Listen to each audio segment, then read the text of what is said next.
Namaste, Namaste children. Just a moment please. Wow, you are all eagerly waiting for Samveda e-classes with the textbooks, classroom books open along with the instrument box, long scale, microtip pencils, sharp pencils, eraser with the homeworks ready to show to us. Very nice children.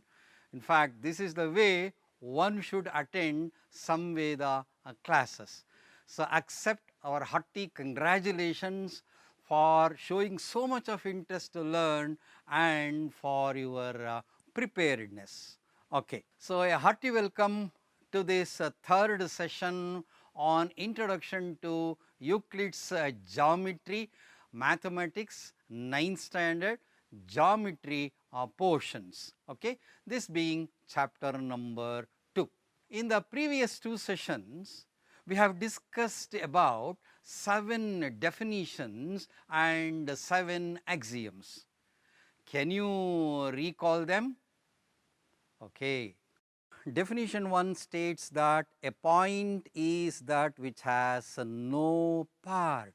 No part means no length, no breadth, no thickness, nothing. Definition 2.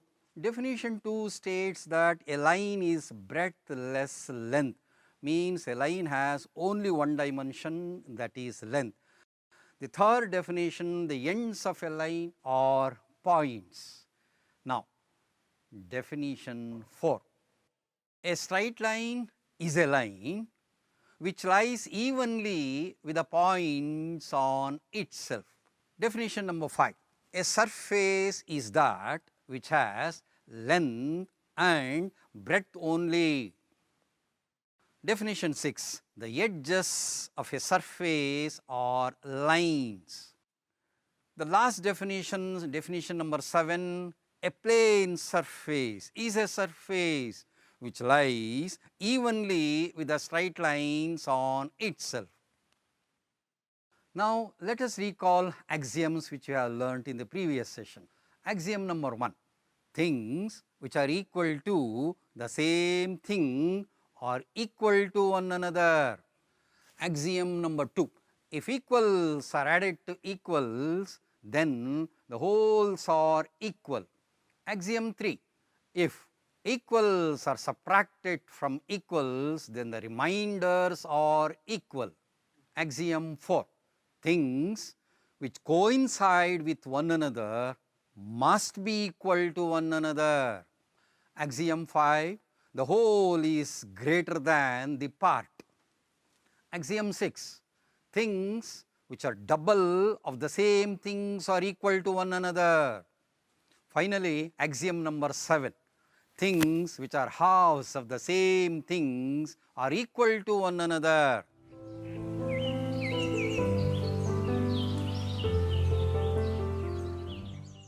The concept of point, line, straight line, surface and a plane surface, okay, are all abstract concepts. The word abstract is derived from the Latin word abstractus. It is quite interesting to know the meaning of the word abstractus. In Latin, it means that something detached from the physical world or something detached from the concrete examples. Concrete example means an example which can be touched or sensed, or finally something detached from reality. Okay? In Kannada, it is called amurta. ಅಮೂರ್ತತೆ ಅನ್ನೋ word ಕೇಳಿದ್ದೀವಲ್ವ, ಏನು ಹಾಗಂದರೆ ಅರ್ಥ ಅಮೂರ್ತ ಅಂದರೆ? ಅಮೂರ್ತ ಅಂದರೆ ಆಕಾರ ರಹಿತವಾಗಿರ್ತಕ್ಕಂಥದ್ದು, ನಿರಾಕಾರವಾಗಿರ್ತಕ್ಕಂಥದ್ದು. ಪರಮಾತ್ಮನಿಗೂ ಕೂಡ ನಾವು ನಿರಾಕಾರ ಅಂತ ಹೇಳಿ ಸ್ತುತಿಯನ್ನು ಕೂಡ ಮಾಡ್ತೀವಿ. ಸೊ ಈ ಅಮೂರ್ತಕ್ಕೆ ಆಪೋಸಿಟ್ ಆಗಿರ್ತಕ್ಕಂಥ ಒಂದು ವಿರುದ್ಧ ಪದ ಯಾವುದಪ್ಪ ಅಂದರೆ ಮೂರ್ತ ಅಂತ. ಮೂರ್ತತೆ ಅಂದ್ಬಿಟ್ರೆ ಆಕಾರವಿರ್ತಕ್ಕಂಥದ್ದು. ನೋಡಿ, ಈ ಪಾಯಿಂಟು, ಲೈನು, ಸರ್ಫೇಸ್ ಇವೆಲ್ಲ ಇದೆಯಲ್ಲ, ಇವೆಲ್ಲ ಅಮೂರ್ತವಾಗಿರ್ತಕ್ಕಂಥ ಒಂದು ಪರಿಕಲ್ಪನೆಗಳು, abstract concepts, and it is little difficult to understand them. and there is a way to understand these abstract concepts. So we must think of some concrete examples from our life situations which are very nearer or similar to the abstract concept, and with the help of them we should understand the concepts thoroughly, and then we must take back the mind to abstract. ನಾವು ಏನು ಮಾಡಬೇಕು, ಅಮೂರ್ತತೆಯಿಂದ ನಾವು ಮೂರ್ತತೆ ಕಡೆಗೆ ಬಂದು ಅವುಗಳನ್ನೆಲ್ಲ ಅರ್ಥ ಮಾಡಿಕೊಂಡು ತಿರ್ಗಾ ವಾಪಸ್ಸು ಅಮೂರ್ತತೆ ಕಡೆಗೆ ಹೋಗೋದ್ರ ಮೂಲಕ ಬಹುಶಃ ಈ ಕಾನ್ಸೆಪ್ಟ್ಸ್ ಎಲ್ಲ ನಮಗೆ, ಈ ಪರಿಕಲ್ಪನೆಗಳು ಚೆನ್ನಾಗಿ ಅರ್ಥ ಆಗುತ್ತೆ ಮಕ್ಕಳೇ. We have already understood that obvious universal truths are broadly classified into axioms and postulates which are accepted as true without any logical proof, whereas axioms are common to all sciences and postulates are which are particular to the particular branch of science. So let us quickly understand what do you mean by a postulate. So it is a scientific statement which is accepted as true without any logical proof, applicable to a particular branch of science and developed for the purpose of constructing a theory.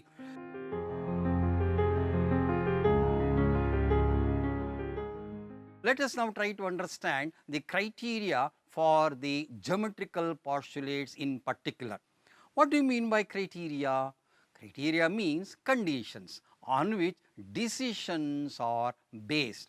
ಮಾನದಂಡಗಳು ಅಂತ ಕರಿತೀವಿ. Criteria is the plural form of criterion. Let us try to understand the first criterion.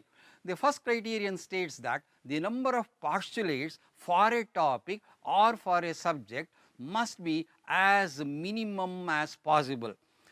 There are only hardly 5 geometrical postulates, and based on this the whole of the plane geometry can be explained. So this is the first criterion. The second criterion is this: each postulate of a topic must be complete and independent. What do you mean by complete? It should give us the complete meaning of the condition. And what do you mean by independent? Independent means should not be able to prove or even disprove the help of the other postulate. So if that is the case, it is called as independent. Okay. Now let us try to understand Euclid's 5 geometrical postulates in this session. This is the plan for the 5 postulates. The first 2 postulates are about the straight line segments, the third one is about circle, the fourth one is about right angle, and finally the fifth postulate is about the parallel lines. Okay, this is how the 5 postulates of geometry have been organized by Euclid. In order to understand the first postulate, we need to recall the definitions of a point, a line and a straight line. We already know that a point is that which has no part. This we have already understood. And then a line is nothing but breadth less length. This also we have understood very clearly. And finally the third one is the definition of a straight line. This is the fourth definition. A straight line is a line which lies evenly with the points on itself. Let us try to understand the definition of a straight line which has 2 parts. The part number 1 is states that it is a line. Let us try to understand this, and then this word evenly. Okay, let us try to understand these 2 separately now. The first part states that a straight line is nothing but a line only. What is a line? A line is breadthless length because of definition 2. You can say that straight line is also a line having only length, that is no breadth. It has only 1 dimension. This is the first part of the definition. Now let us try to understand the meaning of the word evenly. A line or a straight line consists of points. Yes, you are right, points. Set of points, in fact collection of infinite points. In the definition of a straight line, Euclid is discussing regarding the arrangements of these points, which can be in two different ways, that is even arrangement or odd arrangement. If the points are arranged evenly, means in an order or in an exactly one behind the other, or the points are in one particular direction, not in an haphazard way, then those set of points form a straight line. Let us try to understand this with the help of some images. Look at this first image. So, here observe the Indian Army men doing the march past in an RD parade. Men in each column are exactly one behind the other, moving in one particular direction. Men in each row, in each column, and even diagonally, they are all moving along a straight line. Imagine each man as a point and try to form the idea of even arrangements of points along a straight line. Look at this seating arrangements in the auditorium. So, this is a fine example for an even arrangement. And finally, you can see here, look at the green paddy field for the even arrangement. So, nice to see, yes. So, this is image to show the odd arrangement where the people in a market are moving in a haphazard manner. And so, look at this image, how the river is flowing in a haphazard way. So, this is an example for a curved line. Okay. Having understood the definition of a straight line, we can now understand the two postulates on straight lines. Okay. Take scale and pencil, children. Come on, take scale and pencil. Now, mark a point A like this. You can also do it in your classroom book. So, another point B somewhere very nearer to it. So, A and B are definitely two distinct points. Distinct means separate. ಆ ಎರಡು ಪಾಯಿಂಟ್ಸ್ಗಳು ಬೇರೆ ಬೇರೆ ಆಗಿರತಕ್ಕಂಥ ಪಾಯಿಂಟ್ಸ್ಗಳು. Okay, let us try to answer a question. The question is this: how many straight line segments can be drawn passing through the two distinct points A and B? Can you try this question? Yes, this can be answered by joining the two points A and B with the help of a scale. So, this is the straight line segment AB joining the 2 points A and B. Other than this line segment AB, is it possible for you to draw another straight line passing through A and B? Come on, take scale and pencil. Draw one more straight line passing through it. Why, children, you are all laughing? Yes, you know that it is not possible. So, this is the only straight line that can be drawn connecting the points A and B.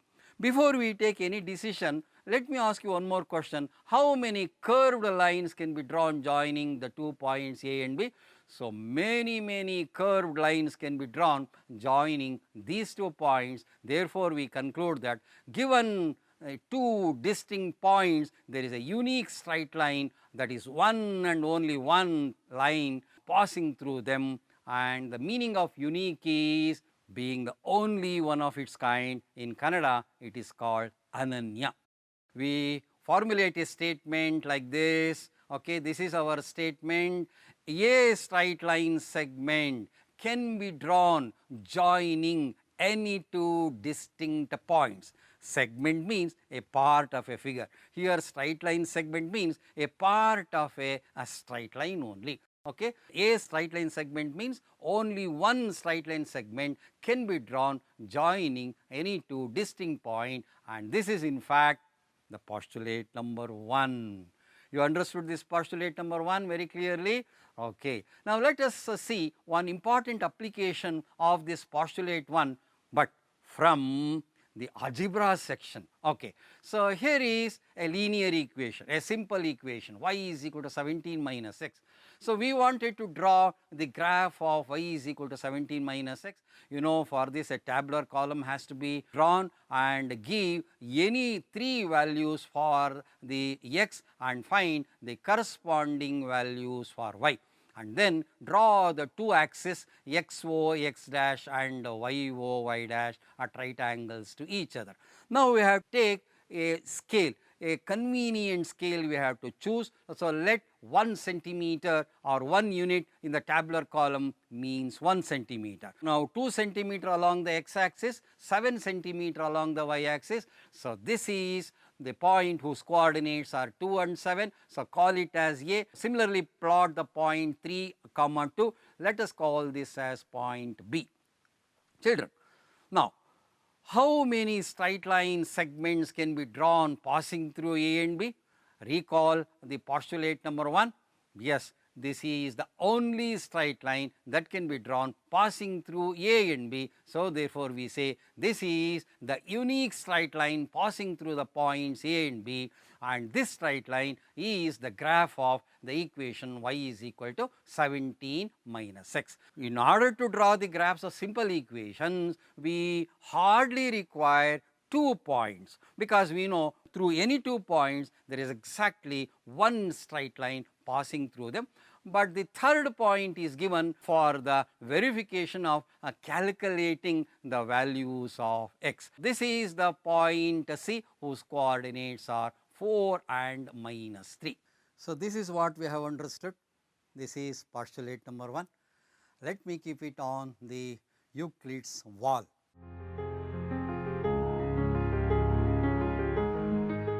So, now let me go to the postulate number 2. For this, let us perform this activity. So, children, can you draw a line segment AB like this, say around 5 centimeter somewhere at the center of the page?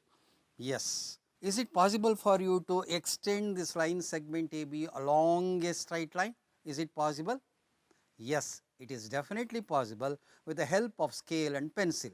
So, take the scale and keep one of the edges of the scale on exactly on AB, and take the pencil, start from the point A and move towards B and draw a line continuously till the end of the page, and this is how we are going to extend a line segment along a straight line. Similarly, you can extend BA also towards the left. If you are asked to extend this line segment further, is it possible by you? You will definitely say no, because of the dimensions of the sheet. For a while, you keep your pen, pencil, all the instruments on the table, just close your eyes, imagine in your mind as if you are extending the line segment AB in both the directions. Okay. Are you able to do it now? Come on, do this. Extend the line segment AB in both the direction along a straight line. Children, how far you can extend it in your mind? Say up to the walls of the classroom or up to the boundaries of our school? No, there is no limit for this imagination. You can extend even to the interplanetary space, and this we call it as extending a line segment indefinitely. Therefore, we postulate like this: any straight line segment can be extended indefinitely along a straight line. This is the postulate number 2. Now, definite means a certain or fixed, and opposite of definite is indefinite. We have the straight line segment and a straight line, both have only one dimension, that is length, whereas the straight line segment will have finite length and the straight line will have infinite length. This is the postulate number 2. Any straight line segment can be extended indefinitely in a straight line. Okay? So, we will keep it on the Euclid's wall now.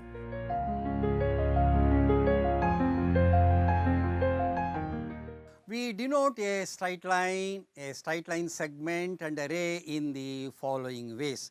Write AB and on the top of this a line with 2 arrow marks on either side, read this as straight line AB. Again, AB you write, on the top of this write a line and keep full stops on either sides, and this should be read as the straight line segment AB. And finally, AB with an arrow mark from the left, pointing from the left to the right, should be read as ray AB only. in straight line AB, the two arrow marks confirms the second postulate, that is a straight line can be extended indefinitely. Now, we will go to the third postulate. Children, again take scale, pencil and compasses, draw a line segment AB, say of 2.5 centimeter or 3 centimeter, take compasses with A as center and AB as radius, try to draw a circle like this. Let us call this as circle number 1. You can also do this, children. Okay. Is it possible to draw one more circle with A as center and AB as radius? Can you try this? You will say definitely it is not possible to draw one more circle with A as center and AB as radius. So, we postulate in this manner, given a straight line segment A circle, only one circle can be drawn having the segment as radius and one end point as center, and this is our postulate number 3. We can now have one small activity, children. So, here are in the first column the number of points 1, 2, 3 and 4 non-collinear points. Let us try to examine how many circles can be drawn passing through them. So, let us first consider a single point A, and how many circles can be drawn passing through them? Many like this can be drawn. Okay. Now, let us consider 2 points A and B like this. How many circles can be drawn passing through these 2 points? You may say only one. No, there can be many circles can be drawn with different radius passing through A and B. Now, let us consider 3 non-collinear points A, B, C like this, and how many circles can be drawn? You can also please try this. You will understand that we can draw only one circle, a unique circle can be passed through the points A, B and C. Finally, let us consider 4 non-collinear points A, B, C and D like this. So, there is exactly one circle passing through all these points. This is the postulate number 3, children. Given any straight line segment, a circle can be drawn having the segment as radius and one end point as a center. You understood this?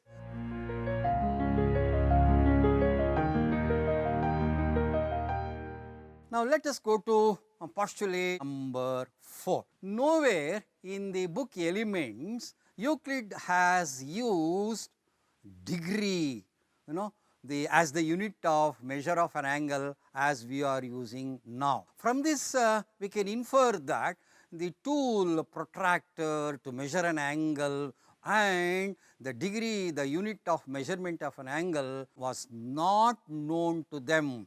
So, Greeks took right angle, which we now also call it as 90 degrees as a standard for comparison by which other angles, that is acute angle, obtuse angles may be.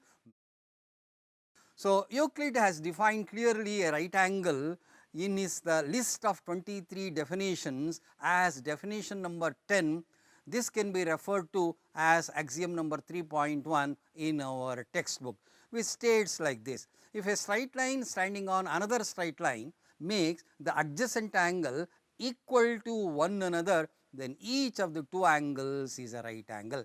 This is how he has defined right angle in definition number 10, and the straight line standing on the other is called the perpendicular to that on which it stands. Euclid assumed that any two right angles, regardless of where they are situated in the plane, are equal. These are some of the right angles which are in different orientation. In fact, they are all equal to one another only. Okay. Hence, he postulated as all right angles are equal. So, this is postulate number 4. So, the postulate number 4 is this, children: all right angles are equal. This is the tool used by carpenters and masons to fix a right angle only. Now, we will try to understand a theorem based on postulate number 1. Let us consider a pair of straight lines like this. In the first case, they are parallel to each other and you can see in all the remaining cases they are not parallel and some of them are intersecting. Let us call this point in figure number 3 the point P as the point of intersection, which means that the point P is common to both the straight lines AB and the straight line CD. We write it as AB intersection CD is equal to the point P, which means that P is the only point which is common to both the straight line. Now, in the fourth figure, Q is called the point of intersection, and similarly in fifth and sixth figure, R and S are respectively are the point of intersections, and this is the only point which is common to both the straight lines. Now, in the first case, what is the common to both these straight lines, children? For straight line AB and straight line CD, is there any common to both? There is nothing in common. So, therefore, we say that the intersection is a null set. Okay. What is the inference you can draw now?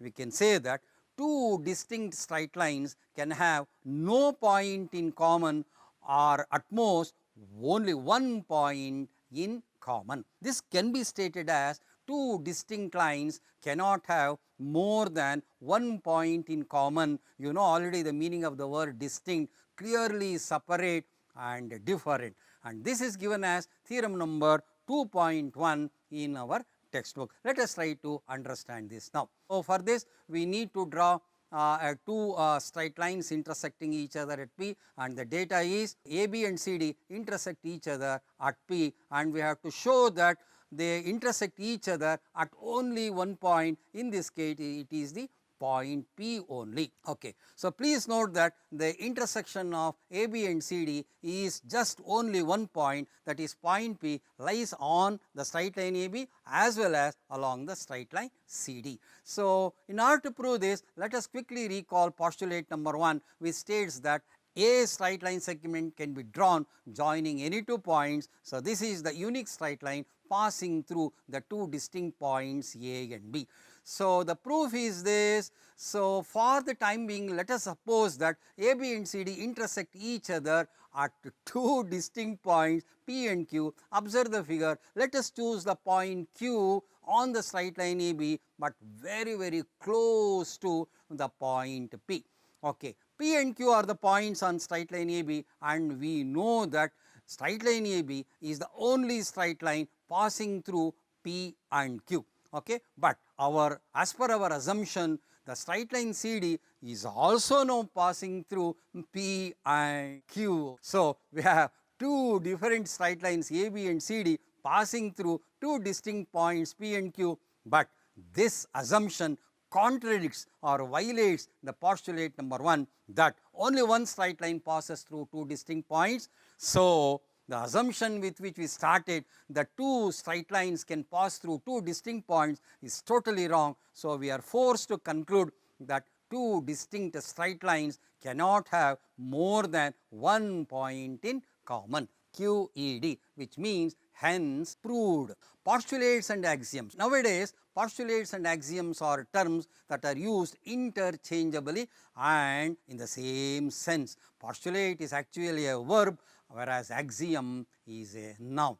So, today in this session we have understood the first 4 postulates. Here is the list, you can see this. Okay. So, can you take down the homework? Read, understand and write systematically in your class or book worked examples 1 and 2, which are very important. Also work out the exercise number 2.1. There are about 7 problems and show it to your teacher. So, in this third session on Introduction to Euclid Geometry, we have discussed the first 4 postulates of geometry. In the next and the fourth session, that is the last session on Introduction to Euclid Geometry, we will discuss the 5th postulate of geometry, that is parallel line postulate, which is a very significant in the history of mathematics and the 5 rules of geometry related to measurements of angles and lengths.